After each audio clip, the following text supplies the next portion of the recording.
तर रामराम शेतकरी मित्रांनो, राम मी सध्या आलेलो आहे तरोडा या गावामध्ये. प्रगतशील शेतकरी बद्रीनाथ शेळके शेळके साहेब यांच्या ऊसाच्या प्लॉटमध्ये की त्यांचा 2 एकर ऊस आहे. 1 एकर त्यांनी केमिकलवर केलेला आहे आणि हा आपला तिरंगा जैविक कृषी केंद्रावरचा प्लॉट आहे.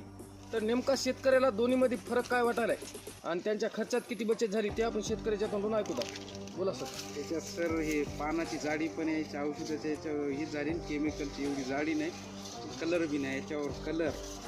ऊस याच्यापेक्षा तिकड्यापेक्षा 4-5 कांडे तयार झालेले, त्याचे 3च कांडे तयार झालेले. पण तुम्हाला खर्चामध्ये त्या दोन्हीमध्ये काय फरक वाटला? खर्चाची भरपूर फरक आहे. त्याला जवळपास आतापर्यंत 10,000 खर्च झाला खताचा. आणि आपल्या औषधाचा पूर्ण 4 डोसचा आहे, 3 दिलेले. अजून एक डोस 10 जाऊन त्याचा इतकं हे नाही. म्हणजे बघा, त्या प्लॉटला 10,000 रुपये खर्च होऊन सुद्धा एवढा ऊस नंबर 1 नाही म्हणतात शेतकरी. आणि आपला तिरंगा जैविक कृषीवरचा 3च डोस दिलेले आहे. हे नेमकं आताच दिलेला आहे. हा, म्हणजे 3रा डोस नेमका दिलेला आहे. 8 दिवस झाले तर पाणी सोडलं.